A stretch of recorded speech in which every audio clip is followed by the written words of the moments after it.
하나님의 말씀 봅니다. 요한복음 21장 9절 말씀부터 18절 말씀까지입니다. 요한복음 21장 9절에서 18절입니다.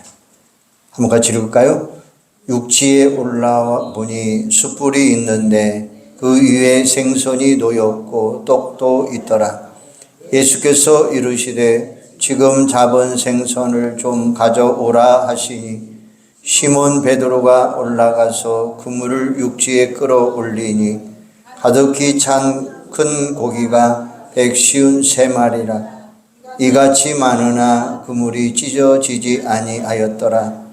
예수께서 이르시되 와서 조반을 먹으라 하시니 제자들이 주님이신 줄 아는 거로 당신이 누구냐 감히 묻는 자가 없더라. 예수께서 가져서 떡을 가져다가 그들에게 주시고 생선도 그와 같이 하시니라.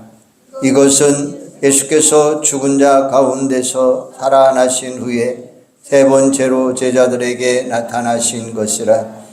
그들이 조반 먹은 후에 예수께서 시몬 베드로에게 이르시되 요한의 아들 시몬아 내가 이 사람들보다 나를 더 사랑하느냐 하시니 이르시되 주님 그러하나이다. 내가 주님을 사랑하는 줄 주님께서 아시나이다.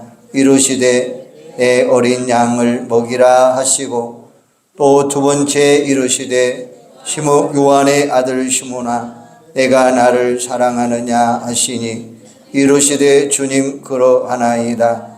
내가 주님을 사랑하는 줄 주님께서 아시나이다. 이르시되 내 양을 치라 하시고 세 번째 이르시되 요한의 아들 시몬아 내가 나를 사랑하느냐 하시니 주께서 세 번째 내가 나를 사랑하느냐 하심으로 베드로가 근심하여 이르되 주님 모든 것을 아시오매 내가 주님을 사랑하는 줄을 주님께서 아시나이다.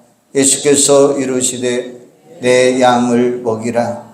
내가 진실로 진실로 내게 이르노니 내가 젊어서는 스스로 띠띠고 원하는 곳으로 다녔거니와 늙어서는 내 발을 벌리리니 남이 내게 띠띠우고 원하지 아니하는 곳으로 데려가니라. 아멘. 오늘 나오는 베드로를 한번 보시기를 바랍니다.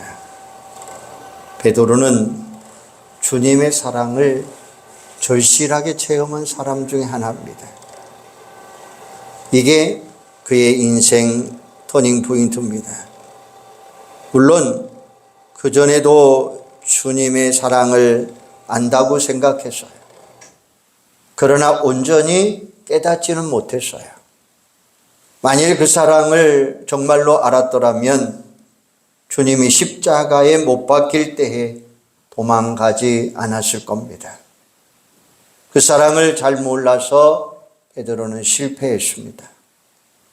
예수님은 부활하신 후 베드로와 제자들을 찾아오셨습니다. 인간적으로 생각해 보면 배신자들을 찾아올 이유가 없었지만 그들을 지극히 사랑했기에 찾아왔습니다.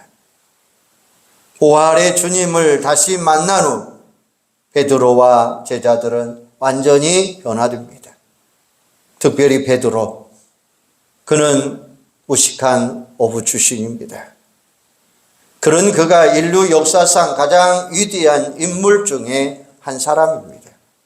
그리고 행복한 인생을 살아갑니다. 오늘 본문에 보면 갈릴리 바닷가에 오신 주님의 모습이 소개되고 있습니다. 제자들은 밤새도록 고기를 잡았지만 헛수고였습니다. 주님이 오른편에 그물을 내리라고 말씀하는 대로 하니까 그물에 가득 고기가 찼습니다. 그물을 끌고 육지에 오르자 예수님이 기다리고 계셨습니다. 주님은 그들을 만나주셨고 예수님과 베드로의 사랑 이야기가 전개됩니다. 예수님이 베푼 사랑은 어떤 것일까요? 그 첫째는 희생입니다. 예수님은 베드로와 제자들 그리고 여러분 더 나아가 인류를 위해 희생의 십자가를 주셨습니다. 그 사랑은 무조건적인 사랑입니다. 죄인들을 위한 희생의 사랑입니다. 그는 인류 역사상 가장 극악한 사형틀에 못 박혀 살이 찢기고 물과 피를 다 쏟아내시면서 대속 제물이 되어 주셨습니다. 사도 바울은 이렇게 말합니다. 로마서 5장 8절에 보면 우리가 아직 죄인되었을 때 그리스도께서 우리를 위하여 죽으심으로 하나님께서 우리에 대한 자기의 사랑을 확증하셨느니라 라고 말씀하셨습니다. 두 번째는 섬김입니다. 본문을 보면 예수님이 하나님의 아들이지만 얼마나 세심하게 제자들을 섬겼는지 알 수 있어요. 그들이 고기를 잡은 후 육지로 올라와 보니까 예수님이 준비해 놓은 것이 있죠. 육지에 올라와 보니 숯불이 있는데 그 위에 생선이 놓였고 떡도 있더라. 제자들은 밤새도록 고기를 잡았고 추위에 떨고 있었습니다. 옷도 다 젖어 있었어요. 그리고 배도 엄청 고팠습니다. 예수님은 그들을 위해서 숯불을 피워놓고 그 위에 생선과 떡을 구워 놓았습니다. 이 광경 한번 상상해 보세요. 12절에 보면 예수께서 이르시되 와서 조반을 먹으라 하시니 제자들이 주님이신 줄 아는 거로 당신이 누구냐 감히 웃는 자가 없더라. 예수께서 가져가서 떡을 가져다가 그들에게 주시고 생선도 그와 같이 하시니라. 그들은 죄송하기도 하고 감사하기도 했어요. 이제는 예수님의 부활을 확신했기에 아무 말도 묻지 않았고 음식을 먹었습니다. 그들은 사랑의 눈물이 겨웠을 것입니다. 예수님은 항상 이렇게 제자들을 사랑하고 섬겼어요. 십자가를 지기 전에도 제자들과 식사를 함께 하실 때도 당연히 제자들을 섬겼습니다. 제자들이 섬겨야 되는데 그들은 서열을 따지고 서로 미룰 때 자리에서 일어나 마치 예수님을 섬기는 모습이었습니다. 최후의 만찬 때도 발을 닦아주시기도 했습니다. 예수님은 이런 사랑을 그들에게 보여주셨던 것입니다. 하나님의 아들이 가장 존귀한 분이 그들을 옴들 바를 모를 정도로 섬기는 모습을 우리는 볼 수가 있습니다. 세 번째는 용서입니다. 예수님이 체포되시고 재판을 받으시고 십자가에 달릴 때 제자들은 어떻게 했나요? 다 뿔뿔이 도망쳐 버렸습니다. 혼비백산했습니다. 베드로는 제자 중에 제자였다고 했고 최고 중에 최고라고 했어요. 그런데 예수님이 재판받는 대제사장 집들 안에까지 따라 들어갔지만 거기에서는 큰 실수를 점하죠. 무슨 실수입니까? 사람들이 예수와 한패라고 알아보니까 함께 잡혀 곤욕을 치르러 하니까 두려운 마음으로 그는 모릅니다 라고 이야기합니다. 그리고 3번씩이나 저주합니다. 그때 예수님이 뒤돌아보면서 눈과 눈이 마주칩니다. 얼마나 베드로의 양심이 찔렸을까요? 그는 밖으로 나가 통곡합니다. 그리고 나서 이제 부활하신 주님을 다시 배웁니다. 얼마나 그의 심정 한번 헤아려 보세요. 그런데 베드로와 예수님의 1대1 대화의 질문 한번 보세요. 그들이 조반 먹은 후에 예수께서 시몬 베드로에게 이르시되 요한의 아들 시몬아 내가 이 사람들보다 나를 더 사랑하느냐. 시몬은 낸 이름이고 베드로는 예수님이 새로 지은 이름입니다. 베드로는 반석이란 뜻이 있습니다. 이름값도 못한 베드로가 얼마나 괴로웠을까요? 그런데 하필이면 시몬이라고 불러요. 야, 이놈아, 너 이름값도 못해서 이름 반납해라, 이런 뜻이 아니에요. 나를 다른 제자들보다 더 사랑하느냐라는 질문은 왜 하셨을까요? 최후의 만찬석상에서 제자들의 배반을 예언하시자 자기는 절대로 안 그렇겠다고, 다른 제자들은 그대로 자기는 아니겠다라고 소리치잖아요. 그것을 꼭 집어서 비난하는 건가요? 그건 또 아닙니다. 오히려 그의 죄책감과 상처를 치유해 주시는 모습을 볼 수 있어요. 처음 그를 부를 때도 잘나서가 아니라 어부에 불과했지만 그를 선택하고 그를 사랑했어요. 그때나 지금이나 너를 사랑한다라는 말씀이에요. 내가 너를 사랑한다. 너도 나 사랑하느냐? 이 질문이에요. 두 번째도 말합니다.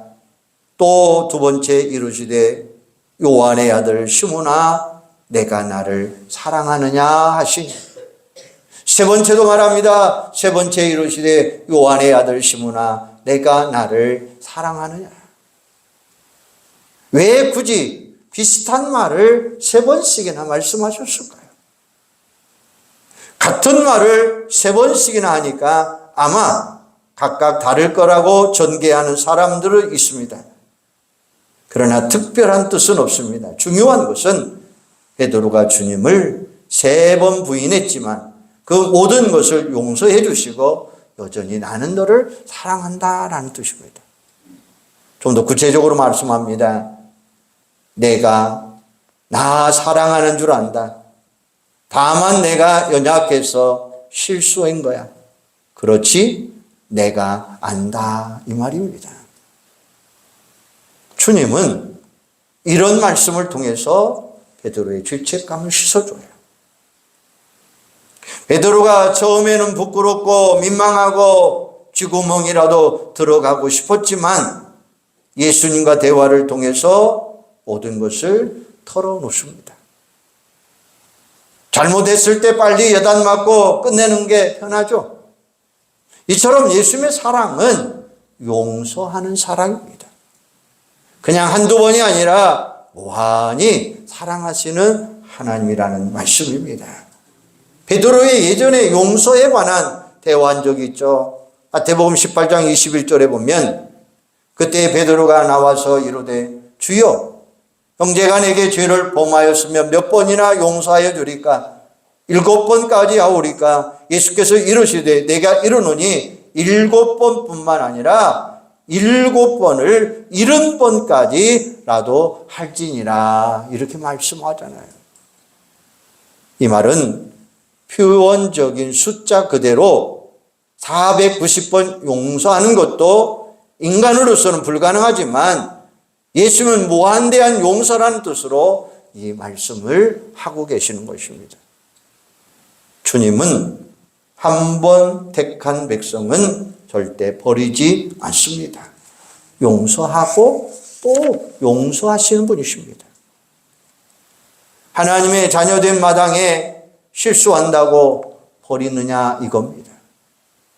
여기서 베드로와 제자들이 회복을 볼 수가 있어요. 용서의 사랑으로 죄책감을 덜어버리고 새 출발하는 모습을 볼 수 있어요. 나는 너를 사랑한다. 너도 나를 사랑하지. 지난 일은 용서한다. 다시 잘해보자 라는 말씀이에요. 그래서 사도의 사명을 새롭게 회복시켜 주시고 용기를 북돋아 주어요. 이 얼마나 놀라운 사랑입니까? 저와 여러분도 마찬가지입니다. 주님은 우리를 위해 십자가에서 자기 목숨을 버리면서까지 우리를 위해서 희생하셨어요. 그리고 우리 인생의 순간순간 필요한 모든 것을 공급해 주시고 섬기시는 분이십니다. 우리는 늘 불초하고 주님을 배반할 때도 많지만 그때마다 용서해 주시고 우리를 여전히 사랑해 주시는 분이십니다. 이 사랑으로 날마다 감사하며 승리하는 여러분들이 되기를 바랍니다. 사랑은 쌍방적입니다. 처음에는 일방적으로 시작할 수 있지만 결국에는 쌍방적인 모습으로 발전합니다. 우리도 주님을 사랑함으로 응답해야 합니다. 본문을 보면 주님의 사랑에 대한 베드로의 응답을 볼 수 있어요. 주님이 내가 나를 사랑하느냐 질문했을 때 베드로의 심정은 어떠했을까요? 한번 생각해 보십시다. 너무 곤욕스러울 것입니다. 그렇지 않아도 배반했던 게 생각나서 죄송했을 것입니다. 그는 평소에 매사 적극적이고 목소리도 칼칼한 사람입니다. 그런데 이 상황 속에서 베드로는 모기 같은 소리로 대답을 합니다. 15절 중반절에 보면 이르되 주님 그러하나이다. 내가 주님을 사랑하는 줄 주님께서 아십니다. 베드로는 용기를 내서 겨우 대답을 했습니다. 주님 또 물어봅니다. 이르되 주님 그러하나이다. 내가 주님 사랑하는 줄 주님께서 아십니다. 그런데 주님의 질문이 끝나지 않습니다. 세 번째도 물어요. 이때는 아마 이런 질문을 했을 것입니다. 내가 정말 나를 사랑하느냐? 그러자 이번에는 베드로가 뭐라고 이야기합니까? 베드로가 근심하여 이르되 주님 모든 것을 아시오매 내가 주님을 사랑하는 줄 주님께서 아십니다. 슬퍼하며 어쩔 줄 모르는 베드로의 대답이죠. 자신의 과오를 회개하면서 이제는 다시 주님을 배반하지 않겠습니다 라는 다짐도 있습니다. 그러면 사랑받는 자의 응답은 구체적으로 어떤 것일까요? 베드로는 주님 사랑을 절실하게 느꼈어요. 깨달았어요.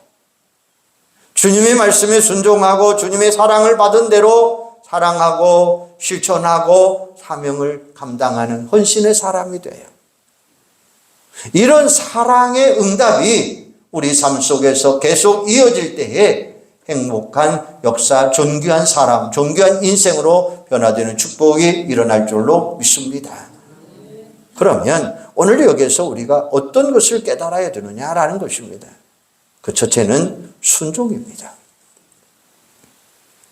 요한복음 14장 15절에 보면 내가 나를 사랑하면 나의 계명을 지키라. 주님을 사랑한다고 말로만 하는 게 아니라 주님의 말씀대로 순종함으로 그 사랑을 나타내야 한다는 거죠. 우리가 신앙생활 하다 보면 알게 됩니다. 신앙생활을 해도 처음에는 여전히 내 생각, 내 욕심대로 행동합니다. 주님의 말씀이 오히려 부담스러울 때도 많습니다. 그러다가 주님의 사랑을 깊이 체험하게 되면 저절로 주님 말씀대로 살아가게 됩니다. 말씀을 지키는 것이 쉬워집니다. 그래서 요한일서 5장 3절에 보니까 하나님을 사랑하는 것은 이것이니 우리가 그의 계명들을 지키는 것이라 그의 계명들은 무거운 것이 아니로다 라고 말씀해요. 흔히 사람들은 잔소리로 상대방이 변화된 줄로 착각하는데 전혀 그렇지 않습니다. 사랑으로 변화된다고 하는 사실이에요. 잔소리로 변화되면 가족들이나 자녀들이 벌써 다 변화되었을 거예요. 사랑하면 저절로 순종하고 변화되는 역사가 일어나게 될 줄로 믿습니다. 작가 이철환스가 쓴 도시락 편지라고 하는 이야기가 있습니다. 한 청년이 불우한 환경으로 공부를 많이 못하고 공장에 취직하게 됩니다. 그는 기름때 묻던 자신의 모습이 싫었습니다. 열등감으로 매일매일 술만 마셨습니다. 다행히 마음 착한 아내를 만나 결혼하게 됩니다. 아내는 그를 무척 사랑했습니다. 남편이 하는 일이 보잘것없었지만 자랑스러웠습니다. 적은 월급, 기름때 찌든 작업복을 내놓을 때마다 마음이 아팠습니다. 매일매일 아침마다 남편의 가방에 도시락에 함께 편지를 넣습니다. 나는 당신을 너무나 자랑스러워합니다. 당신은 너무 고맙습니다. 몇 달이 지나도록 편지는 계속 이어졌습니다. 남편은 아내에게 정말 자랑스러운 사람이 되겠다고 생각하고 열심히 살았습니다. 2시간 일찍 출근해서 직원들이 출근하기 전에 공장 청소를 합니다. 그리고 20년 흐른 어느 날 사장으로 불려지게 됩니다. 부장 승진을 통보하며 이렇게 말을 합니다. 자네를 20년 동안 지켜보았는데 하루도 빠짐없이 수고해서 감사하네. 매사에 성실하게 해줘서 너무나 고맙네. 그는 사랑하는 아내를 기쁘게 하기 위해 살았더니 축복의 인생이 펼쳐지더라 라는 말이에요. 우리도 마찬가지입니다. 주님을 기쁘시게 하기 위해서 묵묵히 그분의 말씀대로 살면 우리에게는 기쁨이요 행복이 넘치는 줄로 믿습니다. 그리고 주님이 예비해 놓으신 놀라운 축복을 경험하게 될 줄로 믿습니다. 부디 주님 사랑에 순종으로 응답하는 여러분들이 되기를 주님의 이름으로 축복합니다. 두 번째는 사랑입니다. 주님의 사랑을 알면 그 사랑을 이웃에게 전파합니다. 그래서 성경은 사랑을 하나님 사랑과 이웃 사랑으로 요약해 놓았습니다. 주님의 사랑을 체험하면 그대로 그 사랑을 실천하면서 살아가게 됩니다. 요한복음 13장 34절에 보면 새 계명을 너희에게 주노니 서로 사랑하라. 내가 너희를 사랑한 것 같이 너희도 서로 사랑하라. 이렇게 말씀하셔요. 만일 이제 잘 안 되면 아직도 주님 사랑 모르는 것입니다. 요한일서 4장 20절에 보면 누구든지 하나님을 사랑하노라 하고 그 형제를 미워하면 이는 거짓말하는 자니 오는 바 그 형제를 사랑하지 아니하는 자는 보지 못하는 바 하나님을 사랑할 수 없느니라. 이렇게 말씀했어요. 흔히 많은 사람들이 거창하게 인류 사랑이나 민족 사랑을 논합니다. 그것은 아주 쉽습니다. 왜요? 말로만 하면 되는 거니까요. 그러나 이웃, 형제, 교회, 성도를 사랑하는 거 쉽지 않습니다. 눈에 보이니까요.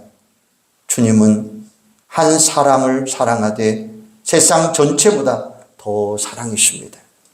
한 사람을 정말로 사랑하는 자는 모든 인류를 사랑할 수 있습니다.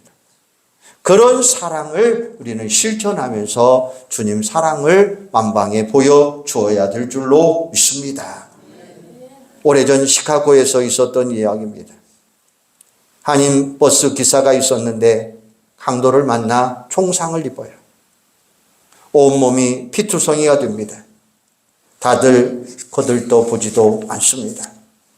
그런데 지나가던 택시기사가 자기 차에 실어 병원으로 옮겨준 덕분에 그는 목숨을 건지게 됩니다. 그 택시기사가 그리스도인 것을 알게 된 버스기사가 교회를 찾아갔습니다. 그리고 교인들 앞에서 이렇게 증거하는 것이었어요. 나는 우리 예수님을 모릅니다. 그러나 오늘 나는 무조건 믿겠습니다. 왜요? 저는 그 사랑을 제 눈으로 똑똑하게 보았기 때문입니다. 라는 간증이었습니다. 여러분도 주님을 정말로 사랑한다면 교회에서, 가정에서, 직장에서, 생활 현장에서 주님을 닮는 작은 사랑의 실천자들이 되시기를 주님의 이름으로 축원합니다. 세 번째는 헌신입니다. 주님의 사랑을 알게 되면 우리 인생의 궁극적인 목적이 변화되는 거예요. 주님이 사랑하시는 자는, 주님을 사랑하는 자는 우리는 사명을 위하여 모든 것을 헌신하게 되는 거예요. 베드로 보세요. 그는 자신의 사리 사욕과 야망을 위해 사는 사람이었습니다. 그러나 주님 사랑한 후에, 그가 체험한 이후에 그의 인생이 완전하게 변화됩니다. 베드로가 사랑의 고백을 하자 주님께서 뭐라고 이야기하십니까? 15절 하반절에 보면 이르시되 내 어린 양을 먹이라. 또 말씀합니다. 16절에 보면 내 양을 치라 하시고 17절에 보면 예수께서 이르시되 내 양을 먹이라. 복음 전파하고 성도들을 양육하라고 하는 사명을 베드로에게 부어주시는 장면이에요. 이었고 주님은 장차 베드로가 어떤 인생을 살 것인지 예언합니다. 18절에 보면 내가 진실로 진실로 내게 이르노니 내가 젊어서는 스스로 띠뛰고 원하는 곳으로 다녔거니와 늙어서는 내 팔을 벌리리니 남이 내게 띠띠우고 원하지 아니하는 곳으로 데려가리라 라고 말씀하셔요. 이 말씀은 베드로가 장차 복음의 전파의 사명을 위해 헌신하다가 십자가에 달려 죽을 것을 미리 암시해 놓고 있어요. 전승에 의하면 베드로가 복음을 전하다가 로마 당국에 붙잡혀 처형당했을 때에 집행관에게 이렇게 부탁한다는 거예요. 주님이 달리신 십자가에 내가 어찌 똑같이 달리겠느냐. 나는 거꾸로 매달아 주십시오. 그래서 십자가에 거꾸로 매달려 기쁨과 정말로 희생의 순교를 했더라라고 이야기하고 있어요. 주님의 사랑을 알면 우리는 복음을 친히 전할 수 있습니다. 사랑하면 주님을 자랑할 수 있습니다. 웃지 않아도 계속해서 주님 이야기할 수 있습니다. 주님의 사랑을 아는 사람은 주님의 복음을 전하지 않을 수가 없다는 거예요. 그 전하는 증거는 기쁨이라고 하는 말씀이에요. 바울은 복음을 위해 목숨도 아끼지 아니했고 헌신하는 이유를 이렇게 말합니다. 고린도후서 5장 14절에는 그리스도의 사랑이 우리를 강권하였노라 라고 말씀합니다. 주님의 사랑이 그를 이끌어 어쩔 수 없이 하는 수 없이 정말로 할 수밖에 없었다는 말씀이에요. 독일의 화가 스텐버그의 십자가라고 하는 성화가 있습니다. 그는 교회의 부탁으로 보수를 받기로 하고 십자가 그림을 그리고 있었습니다. 별 감동도 없이 그리다가 완성하지 못한 채 화실에 거둬 모았습니다. 그런데 모델로 왔던 한 소녀가 무슨 그림인지 묻습니다. 화가는 예수님의 십자가를 설명해 줍니다. 그러자 소녀가 이렇게 말합니다. 저분이 선생님을 무척 사랑해 주셨네요. 그러니까 그 아픔 십자가를 당신을 위해 지셨죠. 선생님도 저분을 무척 사랑하시겠네요 라고 이야기합니다. 화가는 소녀가 간 뒤에 혼자 이렇게 생각해 봅니다. 내가 정말 주님 사랑하느냐? 큰 감동이 그에게 밀려오게 되고 그분의 사랑을 깨닫게 됩니다. 그리고 그 감동으로 그림을 완성을 합니다. 그림 위에 그는 이런 글귀를 써놓았습니다. 내 너를 위하여 몸 버려 피 흘렸건만 너는 날 위해 무엇을 주느냐라는 말이었습니다. 훗날 그 그림, 그 글귀가 진젠드로프 백작이 큰 은혜를 받고 헌신하는 그런 축복으로 변화되는 것을 볼 수가 있습니다. 오늘 이 시간 우리 주님이 여러분들에게 묻습니다. 내가 정말 나를 사랑하느냐? 오늘 이 시간 여러분들에게 하시는 말씀이에요. 내가 정말 나를 사랑하느냐? 부활의 주님이 주시는 말씀 여러분 마음속에 다시 한번 새겨보시기를 바랍니다. 한번 따라서 해주시죠. 내가 정말 나를 사랑하느냐? 부디 주님 사랑을 체험하시기를 바랍니다. 주님 사랑에 응답하시기를 바랍니다. 그리고 그 응답에 행복하고 아름다운 인생을 사는 우리 온 성도들이 되기를 주님의 이름으로 축원합니다. 기도하겠습니다. 하나님, 은혜와 사랑을 감사합니다. 오늘 이 시간 우리 사랑의 응답으로 말씀에 순종하는 자들이 되게 하여 주시옵소서. 아버지 하나님, 주님 말씀대로 살면 기쁨이 넘칩니다. 행복합니다. 오늘 이 시간 주님의 사랑에 순종하는 저희들이 되게 하여 주시옵소서. 주님 사랑하면 이웃으로 실천하게 됩니다. 아버지 하나님, 오늘도 우리는 주님 사랑으로 주님 때문에 행복이 넘치고 주님 때문에 영광 돌리는 저희들이 되도록 역사하여 주시옵소서. 주님 앞에 헌신하는 자들 되게 하여 주시기를 원합니다. 아버지 하나님, 내 어린 양을 먹이라 하시고 내 양을 치라, 내 양을 먹이라 주님이 말씀하고 있어요. 오늘도 우리에게 이런 귀한 사명을 주셨으니 사명자로서의 모든 일들을 잘 감당할 수 있도록 역사하여 주시옵소서. 오늘 내게 주님이 말씀합니다. 내가 정말 나를 사랑하느냐. 부활의 주님을 통해서 우리에게 주시는 이 말씀이 오늘 우리를 체험되는 말씀, 주님의 사랑에 응답되는 말씀, 우리 인생에 행복하고 변화되고 아름다운 말씀으로 되새겨지는 축복이 있게 하여 주시옵소서. 주님, 내가 주님을 사랑합니다 고백하며 우리에게 맡겨준 목사로서, 장로로서, 집사로서, 권사로서, 성도로서 우리에게 주신 사명 잘 감당하는 복된 자들로 축복하여 주시옵소서.